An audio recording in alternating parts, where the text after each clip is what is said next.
Study centre के इस YouTube channel पे आपका स्वागत है। मैं सोनू कुमार, मैथ्स गुरु motivational speaker, Balaji science study centre के इस यूट्यूब चैनल पे आपका स्वागत करता हूं। मैं आपको मैथ्स के नए नए वीडियोस दे रहा हूं जिसको लेके आप बहुत ज़्यादा फ़ायदा उठा रहे होंगे और मुझे उम्मीद है कि आप आने वाले वीडियोस का भी बहुत ज़्यादा फ़ायदा उठाएंगे। मैं अलग अलग टॉपिक्स को लेके डिस्कस कर रहा हूँ जिसमें अलग अलग जगह के बच्चों अगर कुछ स्टडी कर लिए होंगे तो वो सारे के सारे बच्चे जो है इसका फ़ायदा ले पाएंगे। तो इसलिए आपको करना क्या है कि मेरे इस चैनल को सब्सक्राइब करना है, नोटिफिकेशन के लिए बेल आइकन को दबाना है और साथ में अगर आप कुछ एडवाइस देना चाहते हैं तो कमेंट बॉक्स में जाएं। अगर आपको वीडियो पसंद आता है तब भी मेंशन करें। अगर आपको कुछ खामी नज़र आती है, क्योंकि ये मेरा अभी बिगिनिंग स्टेज है और learning is a life long process है, ज़िंदगी में सीखने का ही बहुत बड़ा प्रोसेस है, तो निश्चित रूप से मैं आपसे सीखते रहूँगा और आप मुझे सजेशन देंगे तो मैं उसमें इम्प्रूवमेंट करने की बहुत ज़्यादा कोशिश करूँगा। ये जो मेरा प्रेजेंट वीडियो है मैं अपने क्लास के उन बच्चों के लिए बता रहा हूँ जब मैंने क्लास में बच्चों को ऑब्जेक्टिव्स और कुछ चैलेंजिंग प्रॉब्लम्स दिया था घर से बना के लाने के लिए। तो उसके बाद लॉकडाउन बन गया और लॉकडाउन के सिचुएशन होने के कारण मैं उसे क्लास में डिस्कस नहीं कर सका और इसके लिए मैं बच्चों से सॉरी बोलूँगा। और बच्चों, अगर आप मेरे वीडियो को देख रहे हो तो मैं कोशिश करूँगा उन सारे प्रॉब्लम्स को बतलाने का जिसमें आपको प्रॉब्लम होने की संभावना है, पॉसिबिलिटी है। हो सकता है आपको बिल्कुल भी प्रॉब्लम ना हो या हो सकता है कि उसमें और भी एक्स्ट्रा प्रॉब्लम हो। तो अगर कुछ क्वेश्चन आस्क करना हो तो मैंने हमेशा आपको हर एक वीडियो में सजेशन दिया है कि आप व्हाट्सएप कर सकते हो, आप कमेंट बॉक्स में भी जाके क्वेश्चन दे सकते हो, तो मैं आपको उस सारे क्वेश्चंस को डिस्कस करूंगा। तो मेरा जो प्रेजेंट वीडियो है बेटा वो हमारा इनवर्स ट्रिगोनोमेट्रिक फंक्शन के अबाउट है। और इनवर्स ट्रिगोनोमेट्रिक फंक्शन में हमने जो ऑब्जेक्टिव छोड़ा हुआ था या फिर बताना था, मैं उन ऑब्जेक्टिव को यहाँ क्लास में डिस्कस करूंगा वीडियो के माध्यम से। तो चलिए हम लोग स्टार्ट करते हैं। बेसिकली इनवर्स ट्रिगोनोमेट्रिक जो मेरे फर्स्ट व्यूअर हैं, जो मेरे पहली बार इसको देख रहे हैं, इनवर्स ट्रिगोनोमेट्रिक पढ़े हुए हैं, हो सकता है उनका आइडिया थोड़ा कम हो, लेकिन मैं सबसे पहले बता दूं, अगर आप इनवर्स ट्रिगोनोमेट्रिक पढ़े हुए हो तो सबसे पहले जो आपको आना चाहिए वो कन्वर्जन करने आना चाहिए कि अगर एक ट्रिगोनोमेट्रिकल फंक्शन में है तो आप उसे दूसरे ट्रिगोनोमेट्रिकल फंक्शन में कैसे कन्वर्ट करोगे। मतलब कि अगर वो साइन इनवर्स में है तो other cos inverse, sec inverse, tan inverse या किसी दूसरे इनवर्स ट्रिगोनोमेट्रिकल फंक्शन में आप कैसे कन्वर्ट करोगे, ये आपको पहले आना बहुत जरूरी है। तो चलिए सबसे पहले मैं क्या करता हूँ, एक आध एग्जांपल देता हूँ। अगर आप जान रहे हो तो बहुत अच्छी बात है, अगर आप नहीं जान रहे हो तो आप यहाँ सीख लो और फिर ये आगे चल के आपको बहुत ज्यादा काम देने वाला है। चलो तो हम लोग एक एग्जांपल देखते हैं कि हमारे पास एक इनवर्स ट्रिगोनोमेट्रिक फंक्शन में दिया हुआ है tan इनवर्स 3/4 और आपको कहता है इसको साइन इनवर्स में कन्वर्ट करना है। ठीक है बेटा, यानी कि tan इनवर्स 3/4 को कन्वर्ट किस में करना है, साइन इनवर्स में, या किसी और में भी कह सकता है, लेकिन हम स्टार्ट इसी से करेंगे। तो अगर हम लोग थोड़ा सा स्मार्ट वे में अगर इसको सॉल्व करेंगे तो हमारा एक लाइन में आंसर आ जाएगा। बट मैं भी स्मार्ट बिल्कुल भी नहीं बनूंगा, एक बच्चे की तरह बनाऊंगा और एक प्रोसीड्योर से बनाऊंगा, फिर आप उसे देखोगे, फिर हम लोग उसको स्मार्ट वे में देख के एक लाइन में भी आंसर लिख देंगे, ज्यादा आगे बढ़ने की जरूरत नहीं है। तो चलो स्टार्ट करते हैं। तो सबसे पहले बेटा जिसका वैल्यू दिया हुआ है, ठीक है, उसको आप कुछ मान लोगे, कोई एंगल मान लोगे, अल्फा, बीटा, गामा, थीटा। ठीक है, तो हम लोग यहाँ पे क्या करते हैं बेटा, tan इनवर्स 3/4 को क्या मान लेते हैं बेटा, थीटा। तो tan inverse 3/4 equal to theta हो गया है। अब इनवर्स को जैसे ही आप उधर भेजोगे बेटा तो वहां पे क्या हो जाएगा, बन जाएगा वो tan थीटा और यहाँ पे आपका हो जाएगा 3/4। और आप बेसिकली 10th स्टैंडर्ड से ये फॉर्मूला जानते हो पीवी का, और यहाँ से हम लोग निकाल देंगे किसका वैल्यू, एच का फॉर्मूला क्या होता है, root under p square plus b square. तो यहां से इसका स्क्वायर करोगे 3 का स्क्वायर प्लस 4 का स्क्वायर और यहाँ पे रूट अंडर 25 आएगा और यहाँ से इसका वैल्यू 5 आ जाएगा। अब आपको कन्वर्ट किस में करना है बेटा, साइन इनवर्स में। अब ध्यान देना है, अगर कॉस में करना होता तो कॉस का फॉर्मूला लगाते, कॉट में करना होता तो कॉट का फॉर्मूला लगाते, सेक में करना होता तो सेक में लगाते, लेकिन यहाँ पे हमको कन्वर्ट करना है साइन में, और इसीलिए हम लोग यहाँ पे इसलिए लिख के या फिर नाउ लिख सकते हैं, हम लोग साइन थीटा लिखेंगे बेटा। तो साइन थीटा का वैल्यू अगर यहां से देखोगे तो क्या हो जाएगा, p/h। अब थीटा को इधर छोड़ के साइन को अगर बेटा उधर भेजेंगे तो क्या हो जाएगा बताओ, साइन इनवर्स 3/5। और थीटा के जगह पे आप क्या लिखोगे, थीटा आपने क्या एज्यूम किया हुआ था बेटा, tan inverse 3/4 equals to sin inverse 3/5। और हमने क्या किया, कन्वर्ट कर दिया tan इनवर्स को, किस में कन्वर्ट कर दिया बेटा, हमने sin इनवर्स में कन्वर्ट कर दिया। अकॉर्डिंग टू द नीड हम लोग किसी भी ट्रिगोनोमेट्रिकल फंक्शन को किसी दूसरे में कन्वर्ट कर सकते हैं, बिल्कुल इजी गोइंग है। अब अगर आप मान लो कि कोई बच्चा अब ये देख के कहेगा कि सर ये बहुत ही लेमन की तरह आपने बनाया, हम एक बार ही कन्वर्ट करना चाहते हैं, तो बिल्कुल कर सकते हो। अगर आप ये कैलकुलेशन अपने ब्रेन में करते हो तो ये काम आप बिल्कुल आसानी से कर सकते हो। तो आपको करना क्या है कि आपको फार्मूला को दिमाग में सेट करना है और आपको पता है कि ये P है और ये आपका B है, ठीक है बेटा। अब आपको H निकालना है, H का फॉर्मूला आपको पहले से पता है, √p² प्लस b²। तो √3 का स्क्वायर प्लस 4 का स्क्वायर करेंगे तो √25 आएगा, और उसका अगर हम लोग निकालेंगे स्क्वायर रूट तो हमारा 5 आएगा। तो हमारा H का मान क्या आ गया बेटा, 5। अब आपको साइन में कन्वर्ट करना है तो साइन के फार्मूला को सोचेंगे, और साइन का फार्मूला क्या बेटा, आपका साइन का फार्मूला है P/H। तो यहाँ पे P का वैल्यू बेटा आपका कितना है, 3, और H का वैल्यू कितना है, 5। तो हमारा जो वैल्यू आ गया वो कितना हो गया, 3/5। और इस तरह से हमने क्या किया, साइन के फार्मूला में कन्वर्ट कर दिया, साइन के इनवर्स में कन्वर्ट कर दिया। तो किसी में भी हम लोग कन्वर्ट कर लेंगे। चलिए, ये हमारा बस बेसिक एक आपको मैंने आइडिया दिया है। अब हमारा काम क्या है कि अब इनवर्स ट्रिगोनोमेट्री का जो ऑब्जेक्टिव आपको बनाना था उन सारे ऑब्जेक्टिव्स को मैं बताऊंगा। और मुझे पता है कि जो बिल्कुल लो लेवल का ऑब्जेक्टिव है वो आप बना ही लिए होंगे, तो मैं उसे बिल्कुल भी डिस्कस नहीं करूंगा। इसमें भी ऐसा नहीं है, मुझे लगा है कि इसको थोड़ा बता देना चाहिए था तो उसमें से मैंने इंक्लूड कर दिया, लेकिन आपके लिए मेरे हिसाब से बहुत ही आसान होगा। फिर भी मैं चाहूंगा कि कुछ बच्चे ऐसे भी होते हैं जो स्लो लर्नर्स होते हैं, हो सकता है वो बच्चे इसको नहीं बना पाए हो, तो उन बच्चों के लिए भी मैंने इसमें बना दिया है। और इसको हम लोग क्या करेंगे, जैसे बनाएंगे वैसे वैसे आप देखोगे कि आपको अगर लगेगा कि सर आपसे बना हुआ है तो बहुत अच्छी बात है, नहीं तो आप इसे देखोगे। स्टार्ट करते हैं हम लोग ऑब्जेक्टिव्स। और बिहार बोर्ड तो ऑब्जेक्टिव का भरमार रखा हुआ है बेटा, इसमें तो ऑब्जेक्टिव ही ऑब्जेक्टिव है, 50% तो ऑब्जेक्टिव ही पूछता है। तो इसलिए ऑब्जेक्टिव पे फोकस करना बहुत ज़रूरी है। और अब जैसे इंजीनियरिंग एंट्रेंस एग्जामिनेशन में भी ऑब्जेक्टिव की ज़रूरत होती है, तो इसीलिए हम क्या करेंगे कि ऑब्जेक्टिव पे भी फोकस करेंगे। चलिए, तो हमारा जो पहला ऑब्जेक्टिव है वो आपका ऑब्जेक्टिव है, बिहार बोर्ड में ये पूछा हुआ ऑब्जेक्टिव है, sec inverse x plus cosec inverse x। अभी मैं जितना भी ऑब्जेक्टिव बताने जा रहा हूँ सब वैल्यू से रिलेटेड है, सब में क्या करना है बेटा, मान निकालने का है। जब सब मान निकालने वाला क्वेश्चन अभी मैं फिलहाल बता रहा हूँ। फिर ऑब्जेक्टिव का सेकेंड पार्ट जो होगा उसमें मैं चैलेंजिंग प्रॉब्लम्स बतलाऊंगा, और फिर उसके बाद जो बताऊंगा वो IIT लेवल का बताऊंगा, ठीक है। तो हम ये बेसिक लेवल का बता रहे हैं जिसमें आपको वैल्यू निकालना है। अब बताओ मेरे को यहाँ पे क्या दिमाग लगाओगे आप। तो आपके पास एक फार्मूला है, sec inverse x plus cosec inverse x equals to π/2, ठीक है। मेरे पास क्या फार्मूला है, sine inverse x plus cos inverse x equal to π/2, tan inverse x plus cot inverse x equal to π/2, और साथ में हमारे पास क्या है formula, sec inverse x plus cosec inverse x equal to π/2। इसका मतलब है इसका वैल्यू π/2 हो जाएगा, इसका मतलब साइन π/2। और साइन π/2 का मतलब क्या हो गया बेटा, साइन 90। और साइन 90 का मान सबको पता है कि साइन 90 का मान किसके बराबर होता है, 1 के बराबर होता है। तो आपका इसका वैल्यू कितना निकल गया बेटा, 1। यानी ये जो हमारा ऑब्जेक्टिव है सब वैल्यू से रिलेटेड है बेटा, किससे रिलेटेड है, वैल्यू से, मान निकालने से रिलेटेड है। तो हमारा पहले ऑब्जेक्टिव का आंसर कितना आ गया, 1। वहां ऑप्शन में दिया रहेगा, आप 1 में टिक मार दोगे, क्योंकि मैं यहाँ पे ऑप्शन मेंशन नहीं कर रहा हूँ क्योंकि बहुत सारा ऑप्शन लिखना पड़ेगा, टाइम कंज्यूम होगा, आपका भी टाइम वेस्ट होगा, मेरा भी टाइम वेस्ट होगा। तो हम चाह रहे कि आपको सिर्फ क्या हो, ऑब्जेक्टिव के ऑप्शन पे बेस्ड होकर आप नई क्वेश्चन को सॉल्व करें, आप कॉन्सेप्ट से सॉल्व करें कि अगर कोई भी क्वेश्चन अगर आपका ऑब्जेक्टिव वहां दिया हुआ है तो आप उसको इजीली बना सकते हो। चलो बेटा, अब मैं कहूंगा ऑब्जेक्टिव सेकंड स्टार्ट।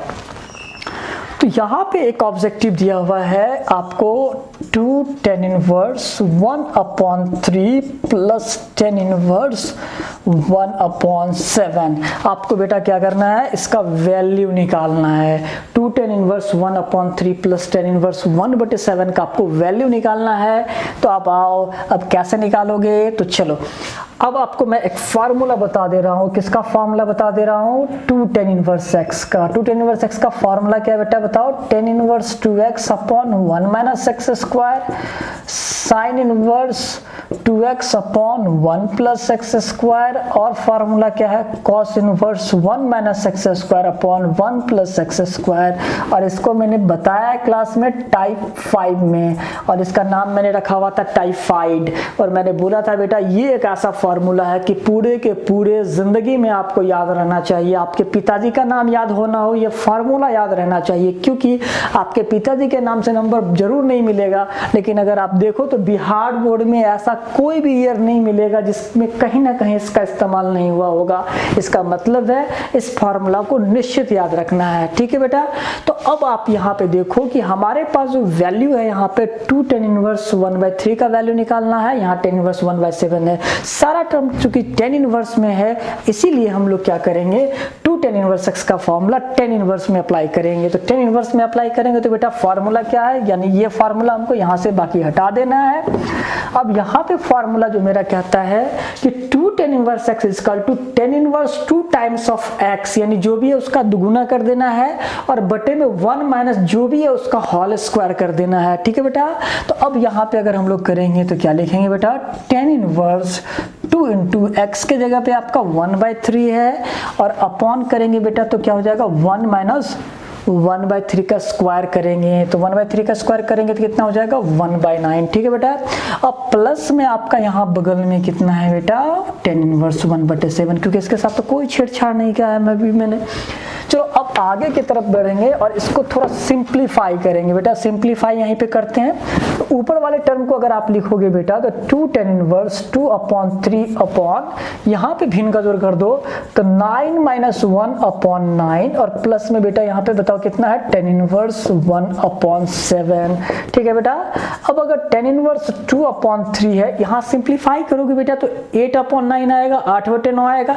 इसको रिवर्स कर देते हैं तो ये 9/8 हो जाएगा, और प्लस में आपका बेटा कितना है, tan इनवर्स 1/7, ठीक है बेटा। अब यहाँ पे कुछ कैंसल आउट होना है, काट लेंगे बेटा जो कटने लायक है। बताओ तो फार्मूला यहाँ पे 3/4 हो जाएगा, और प्लस में क्या हो जाएगा बेटा, tan इनवर्स 1/7, ठीक है बेटा यहाँ तक। अब यहाँ पे एक फार्मूला अप्लाई होगा, और वो फार्मूला क्या होगा बता, tan inverse x plus tan inverse y का क्या फार्मूला बताओ बेटा, tan inverse x plus y upon 1 minus x y, ये है ना, यानी कि दोनों को जोड़ देना है बटे में 1 माइनस फर्स्ट इंटू सेकेंड। तो यहाँ पे वही काम करेंगे, तो बताओ बेटा tan इनवर्स फर्स्ट का वैल्यू 3/4 प्लस 1/7 अपॉन 1 माइनस, यहाँ पे बेटा गुना ही कर लेते हैं, ठीक है, एक स्टेप कम हो जाएगा हमारा। इसको इससे मल्टीप्लाई करेंगे तो 3 हो जाएगा, और इसको इससे मल्टीप्लाई करेंगे 28 हो जाएगा, ठीक है। न्यूमरेटर का हम लोग अलग से निकालेंगे, और डिनोमिनेटर का हम लोग अलग से भिन्न का जोड़ घटाव करेंगे। एक स्टेप यहाँ लिख देता हूँ मैं, जिससे मेरे पास थोड़ा जगह मिल जाएगा। यहाँ पे इसको ऐड करेंगे 21 प्लस 4 अपॉन 28, और यहाँ पे अगर हम लोग इसको करेंगे तो 28, और यहाँ पे आप मल्टीप्लाई करोगे 28 माइनस 3, आप यहाँ इससे काट लोगे तो बताओ बेटा कितना हो जाएगा, tan इनवर्स 25/25, यहाँ भी काट लोगे तो क्या हो जाएगा, tan इनवर्स 1। अब बताओ बेटा tan इनवर्स 1 किसका वैल्यू होता है, तो ऑब्वियसली आपके पास आंसर है π/4, तो हमारे पास ऑब्जेक्टिव का ऑप्शन होगा, तो हम लोग किस ऑप्शन में जाके टिक मारेंगे, π/4 ऑप्शन में टिक मारेंगे।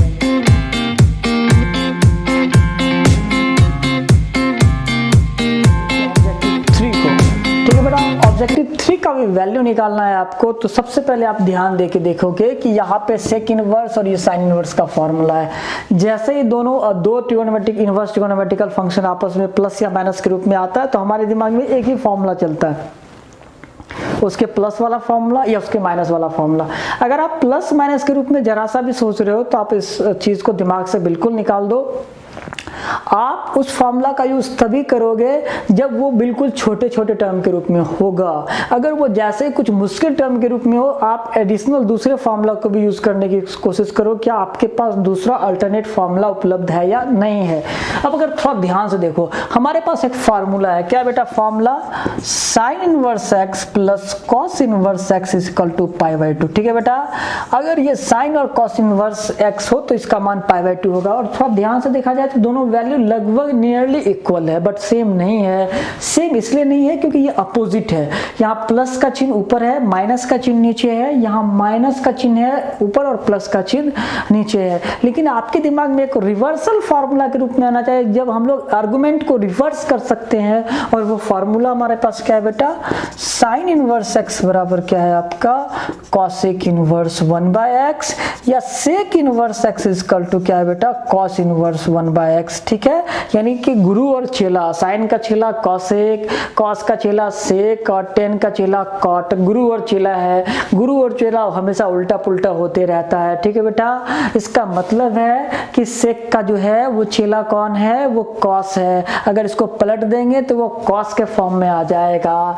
तो अब बेटा बताओ, इसको लिख सकते हैं कॉस इनवर्स पलट के तो क्या लिख देंगे बताइए, रूट अंडर एक्स माइनस 1, और नीचे में लिख देंगे रूट अंडर एक्स प्लस 1। और बेटा यहाँ पे साइन इनवर्स सेम एंगल लिखेंगे जो लिखा हुआ है, इसमें कोई छेड़छाड़ नहीं कर रहे हैं। अब थोड़ा ध्यान से देखो, यहाँ भी इसका आर्गुमेंट ही सेम है, वही आर्गुमेंट इसका भी है। और हम अभी तुरंत जानते हैं formula, sine inverse x plus cos inverse x is equal to pi by 2। इसका मतलब है इसका वैल्यू कितना है, पाई बाई 2। देखो कितना इजी है, अगर आप एक्स्ट्रा ब्रेन लगाते तो आप इसका वैल्यू निकालते रह जाते। ठीक है, तो इसका मतलब है इसका आंसर जो हो गया वो बेटा कितना हो गया, पाई बाई 2 हो गया। ठीक है, ये ऑब्जेक्टिव क्लियर हो गया। किस फार्मूला का इस्तेमाल किया मैंने, दो फार्मूला का इस्तेमाल किया, एक sine inverse x plus cos inverse x is equal to pi by 2, और इस फार्मूला को मैंने अपने क्लास में बताया हुआ है उल्टा पुल्टा पाई बाई 2। ठीक है, तो इस फार्मूला का इस्तेमाल किया मैंने, और गुरु चेला का इस्तेमाल किया है कि गुरु हमेशा चेला का उल्टा होता है और चेला हमेशा गुरु का उल्टा होता है। हमेशा गुरु और चेला एक दूसरे के बिल्कुल विपरीत होते हैं। चलो बेटा, अब आते हैं हम लोग फार्मूला क्वेश्चन नंबर 4 पे। क्वेश्चन नंबर 4 को अगर देखा जाए तो हमारे पास यहाँ पे एक फार्मूला है जो हमने टाइप 1 में पढ़ा है कि sine inverse x is equal to x, उसी तरह से cos inverse x is equal to x के फॉर्मूला पे बेस्ड है। यानी कि एक कहावत है, मिले मोछ में मोछ, यानी कि जब तक मूछ में मूछ नहीं मिलेगा तब तक संधि का मिलान नहीं होगा। यानी कि आपका लेने और देने वाला का हैसियत बराबर होना चाहिए। तो यहाँ भी आपका मूछ में मूछ नहीं मिला, दैट मीन्स कि the functions are not same. जब फंक्शन सेम नहीं है तो फंक्शन को सेम बनाना होगा। और कैसे, तो कन्वर्जन करके। वीडियो के शुरू में कन्वर्जन करने के लिए सिखाया था। आप क्या कर सकते हो, एज्यूम करके कन्वर्ट कर सकते हो, लेकिन चूंकि ऑब्जेक्टिव में पूछेगा इसलिए हम लोग क्या करेंगे, दिमाग में कैलकुलेट करेंगे और तुरंत ऑप्शन में टिक मार के निकल लेंगे। तो अगर आप यहाँ पे आ जाओ तो इसके नीचे में अगर बेटा देखो कुछ नहीं है तो 1 है। ये कौन सा फंक्शन है बेटा, टेन इनवर्स। मानना किसको होगा हमको, टेन इनवर्स एक्स को। अगर कोई बच्चा प्रोसेस में लिखना चाहेगा उसको मैं बाद में बताऊंगा, पहले ऑब्जेक्टिव के हिसाब से बता देता हूं। टेन इनवर्स एक्स है तो यहाँ आपका पीवी हो गया। कमी किसकी है बेटी, एच की, और एच की कमी है बेटा। तो एच का फॉर्मूला बताओ, root under p square plus b square. तो पी का स्क्वायर का मतलब बेटा कितना, एक्स स्क्वायर, और बी का स्क्वायर का मतलब 1 का स्क्वायर। ये निकल गया एच। अब आओ इधर, अब कन्वर्ट 10 को करना है किसमें, सेक में। तो सेक का फॉर्मूला बताओ बेटा, तो एच अपॉन बी। तो एच का मान कितना है बेटा, root under x square plus 1, और बी का मान आपका कितना है, 1। ठीक है, अब अगर सेक से सेक इनवर्स एक दूसरे से कैंसल्ड आउट हो जाएगा। मैथमेटिकली ये बोलना बिल्कुल भी सही नहीं है, लेकिन तो इसका वैल्यू कितना निकल के आएगा, root under x square plus 1, और ये आपका आंसर हो जाएगा। और इस तरह का ऑब्जेक्टिव बराबर पूछता है। हो सकता था कि 10 बाहर होता और सेक अंदर होता, हो सकता था बाहर में कॉस होता अंदर में कॉट होता, इससे कोई मतलब नहीं है। जो भी आर्गुमेंट में है, जो भी एंगल के अंदर में होगा उसको हम लोग एज्यूम कर लेंगे और हमारे हमारा बाहर में जो फंक्शन होगा उसमें कन्वर्ट कर लेंगे और वहाँ वैल्यू पुट करके दोनों को कैंसल आउट करके उसके वैल्यू को इवैल्यूएट कर लेंगे। लेकिन हो सकता है कोई बच्चा के दिमाग में ये नहीं आए डायरेक्ट कन्वर्जन, तो बेटा करना क्या है, अगर आपको लगे कि सर डायरेक्ट कन्वर्जन में हमको नहीं समझ में आता है, हम नहीं बना पाते हैं, तो आप क्या करोगे बेटा, आप मान लोगे, क्या मान लोगे बेटा, tan inverse x equal to मान लोगे थीटा। ठीक है बेटा, अब यहाँ से आप निकालोगे tan थीटा का मान कितना निकल जाएगा x। अब इसके नीचे में कुछ नहीं है तो क्या है 1, आपका ये हो गया बेटा p, ये हो गया आपका b, आप निकालोगे h root under p square plus b square. ठीक है बेटा, आपको कन्वर्ट किस में करना है, सेक में। ठीक है बेटा, आप यहाँ से लिख लोगे सेक थीटा, और सेक थीटा का फॉर्मूला बताओ बेटा क्या है, तो सेक थीटा का फॉर्मूला हमारे पास सर जी, सेक थीटा का फॉर्मूला बताओ बेटा, तो h बटे p जो भी आपने माना है, तो रूट अंडर h बटे b sorry x square plus 1 और अपन 1 लिखने का कोई मतलब है नहीं।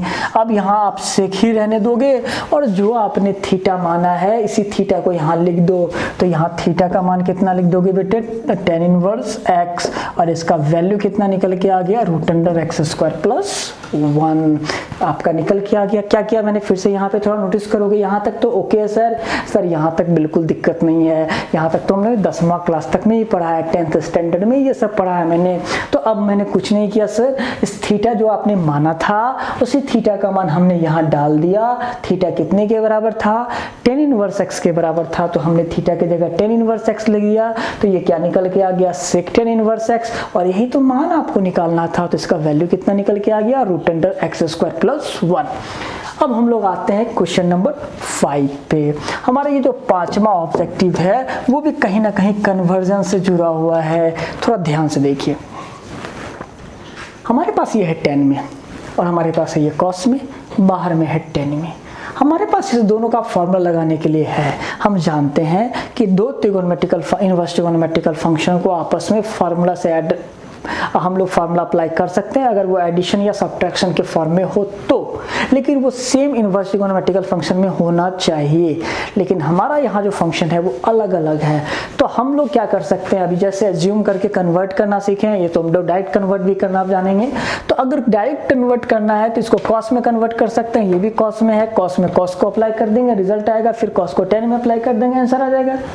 बिल्कुल भी नहीं, दिमाग के कोने में खोल के डाल दो कि जब भी किसी भी फंक्शन को कन्वर्ट करने की नौबत आए और अगर हमारे बाहर में कुछ tan के अलावा tan ही हो या फिर कुछ भी हो, कोशिश करना है सबको tan में पहले ले जाने का, क्योंकि tan के फार्मूला में रूट का कोई लोचा नहीं है। साइन के फॉर्मूला में भी देखो sine inverse x plus sine inverse y के फॉर्मूला में भी देखो sine inverse x into root under x 1 minus y square plus y into root under 1 minus x square. Cos के फॉर्मूला में वही दिक्कत है, लेकिन tan के फॉर्मूला में रूट अंडर करने का कोई लोचा नहीं है, इसलिए दिमाग में डाल दो कि हम कोशिश करेंगे कि सबको tan में ही कन्वर्ट करके ले जाए, और भगवान की आपके ऊपर कृपा बरसी हुई है कि यहाँ बाहर में ऑलरेडी tan में ही है, तो आपका काम तो इजिली बन जाना है। तो चलो अब हम लोग tan में कन्वर्ट करते हैं। तो 10 में कन्वर्ट जैसे ही करेंगे बेटा, ये बेचारा तो बेचारा पहले से 10 में कन्वर्ट होके सरेंडर करा हुआ है कि सर जी हम सब 10 में ही हैं, अब कन्वर्ट इसको करना है। चलो ध्यान से देखो, cos है तो b/h, अब आपको चाहिए क्या बेटा p, और p का मान निकालोगे तो 3 4 5 का ट्रिपलेट बनता है, नहीं तो हम लोग अगर निकाल के भी देखेंगे तो 3 निकल के आएगा।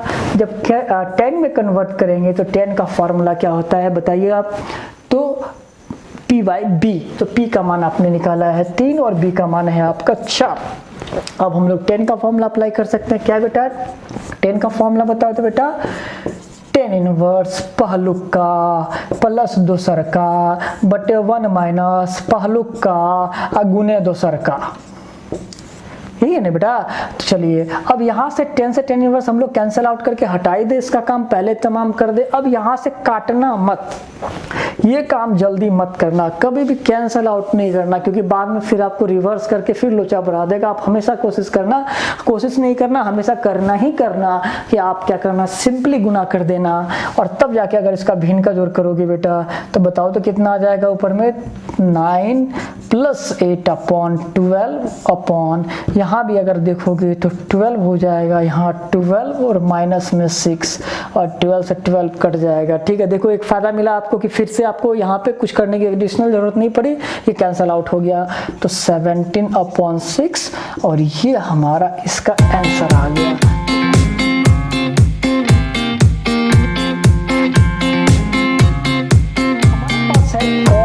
इनवर्स तुरंत आया आपके फॉर्मूला दिमाग में कि सर आपने बताया था मिले मूछ में मूछ, यानी कि जब तक मूछ में मूछ नहीं मिलेगा तब तक मूछ में मूछ मिलना बहुत ज़रूरी है, क्योंकि हम बिहारी बंदे हैं और बिहारी स्टाइल में ही पढ़ाएंगे आपको। तो ये आपका कॉस है और ये आपका टेन है। ये टेन को किस में होना चाहिए, कॉस में। तो कन्वर्ट करने आता है या डायरेक्ट कन्वर्ट करेंगे, आप बच्चे की तरह खींचेंगे नहीं, इसको डायरेक्ट कॉस इनवर्स ही मैं लिख देता हूँ और जो भी वैल्यू होगा वो लिख दे रहा हूँ। ठीक है बेटा, ये रहा आपका पी और बी। तो आपका P का मान आ गया 3, B का मान आ गया, B का मान आ गया आपका 4, तो H का मान निकल जाएगा 5, निकल जाएगा। कन्वर्ट किस में करना है, कॉस में, और कॉस का फॉर्मूला होता है B/H।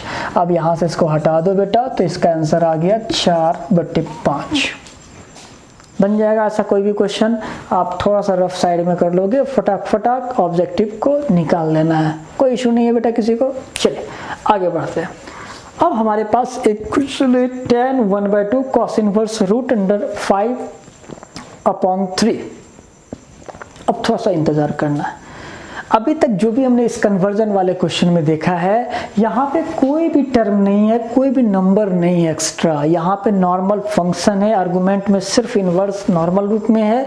यहाँ पे जो मैंने आपको क्वेश्चन दिया है और एक और क्वेश्चन इसके बगल में जो दिया है, दोनों की जगह पे आपका 1/2 है। ठीक है, तो अब आपको ध्यान रखना है कि जब भी कोई ऐसा क्वेश्चन मिले जो बहुत सारे टर्म को लेके आए, तो वैसे सिचुएशन में आपको क्या करना है कि फार्मूला यूज करने से पहले उसको मान लोगे और मान के तब सब्स्टिट्यूट करके देखोगे कि आपको अब निकालना क्या है। ठीक है, तो हमेशा इनवर्स का कोई भी क्वेश्चन जिसमें आप फंसने की चांसेस बनो, तो तुरंत इनवर्स को कुछ ना कुछ क्या करो आप बेटा मान लो। तो चलो यहाँ पे हम लोग क्या करते हैं, पहले मान लेते हैं। ठीक है बेटा, मान लेते हैं। तो क्या मान लेते हैं, cos इनवर्स √5/3। मैं डायरेक्ट ट्रिक वाले फॉर्मूला से इसको नहीं ले जा रहा हूँ, आपको समझाने की कोशिश कर रहा हूँ। और इक्वल्स टू क्या मान लोगे बेटा, थीटा। अब यहाँ से अगर आप निकालोगे तो cos थीटा का वैल्यू आ जाएगा √5/3।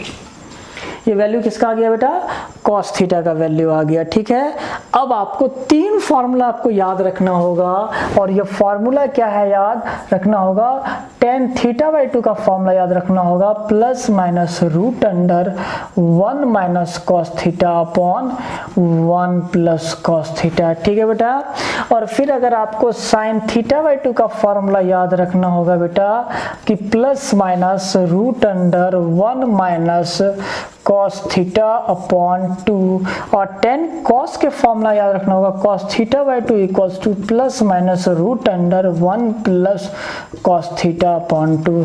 और आप इस फॉर्मूला को यूज करोगे तो आप आसानी से इस तरह के वैल्यू को निकाल पाओगे। AR रहमान सर की किताब में, बहुत सारे ऑब्जेक्टिव्स की किताब में ये सब एडिशनल क्वेश्चन है। आप इसको देखोगे तो आप ऐसे क्वेश्चन को बनाने के लिए क्या करोगे बेटा, इस फॉर्मूला का इस्तेमाल करोगे। और इन सारे फॉर्मूला का इस्तेमाल करोगे तो यहाँ ध्यान रखना है, प्लस माइनस को भी थोड़ा कंसीडर करना। अगर आप चाहो तो पतली गली से निकल सकते हो, लेकिन हो सकता है कि किसी क्वेश्चन में आपको फंसा दे, तो वैसे क्वेश्चन के लिए आप इसको प्लस माइनस के रूप में याद रखो। और फिर देखेंगे हमें कि किस जगह पे हमें प्लस का यूज करना है और किस जगह हमें माइनस का यूज करना है। तो हमारे पास जो भी आना था, देखो किसी भी फॉर्मूला में आप इस्तेमाल कर रहे हो तो आपको वैल्यू चाहिए cos थीटा का। आपको किसका वैल्यू चाहिए बेटा, cos थीटा का ही वैल्यू चाहिए। हो सकता था यहाँ पे ये साइन में हो तो आपको उसको कन्वर्ट करना होगा cos में, अगर हो सकता है वो यहाँ पे tan में हो तो आपको उसको कन्वर्ट करना होगा cos में। इन आइदर केस, सारे केस में हम कोशिश करेंगे कि उसे cos में कन्वर्ट करके ले जाए। वैसे अगर इसमें cos में कन्वर्ट करके नहीं ले जाएंगे तो बहुत सारे के लिए अलग अलग फार्मूला आपको बहुत ज़्यादा याद करना पड़ जाएगा।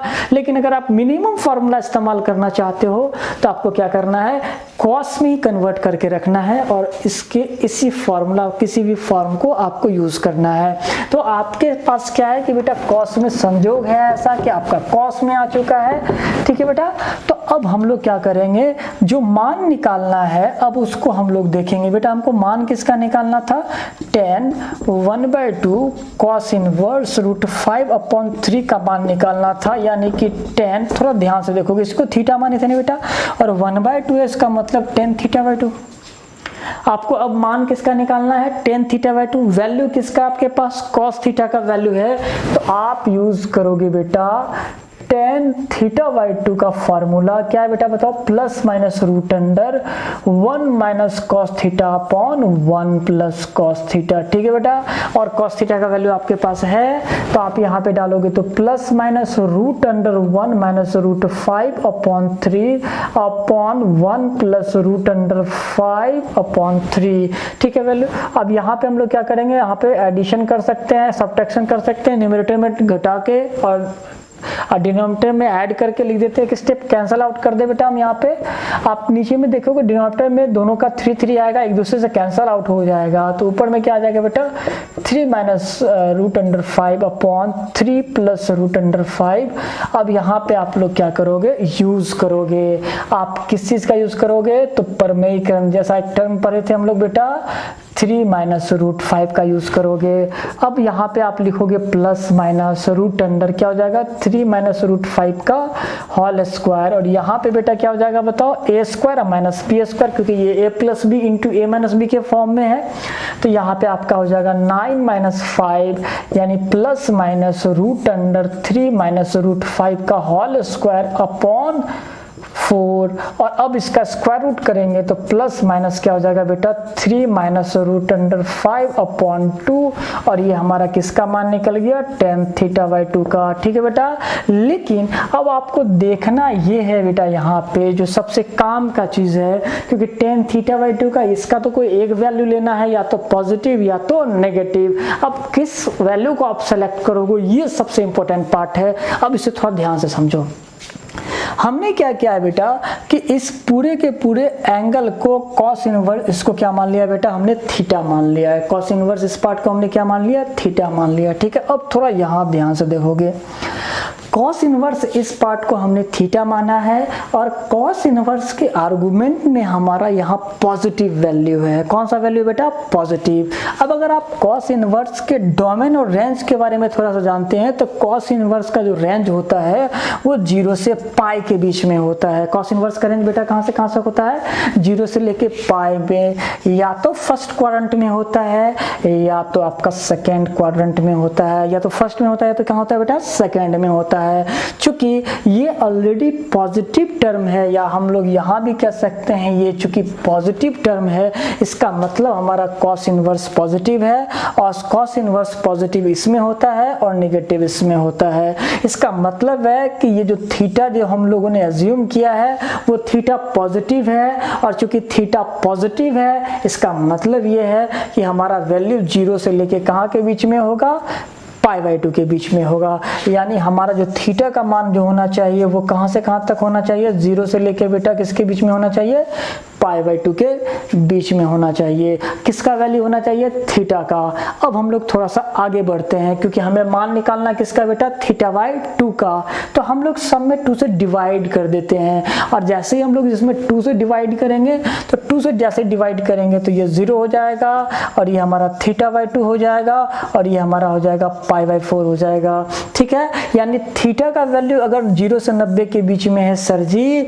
तो निश्चित रूप से θ/2 का जो वैल्यू होना चाहिए वो 0 और 45 डिग्री के बीच में, यानी π/4 के बीच में होना चाहिए। तो अब बताओ बेटा 0 से लेके π/4 किस क्वाड्रेंट में होता है, तो ऑब्वियसली वो भी आपका फर्स्ट क्वाड्रेंट में होगा। यानी थीटा यहाँ से यहाँ तक कवर किया हुआ है, तो हमारा θ/2 जो है वो यहाँ से यहाँ कवर किया हुआ है, यानी θ/2 angle lies in first quadrant, यानी θ/2 भी हमारा फर्स्ट क्वाड्रेंट में ही है। और अगर θ/2 फर्स्ट क्वाड्रेंट में है, हम जानते हैं कि फर्स्ट क्वाड्रेंट में ऑल ट्रिगोनोमेट्रिकल फंक्शंस जो होते हैं वो सारे के सारे ट्रिगोनोमेट्रिकल वैल्यूज पॉजिटिव होते हैं। इसका मतलब है कि tan θ/2 का वैल्यू पॉजिटिव लेना होगा। ठीक है बेटा, तो अब आप यहाँ से थोड़ा सा एज्यूम करो इसमें से पॉजिटिव वैल्यू कौन देगा और निगेटिव वैल्यू कौन देगा।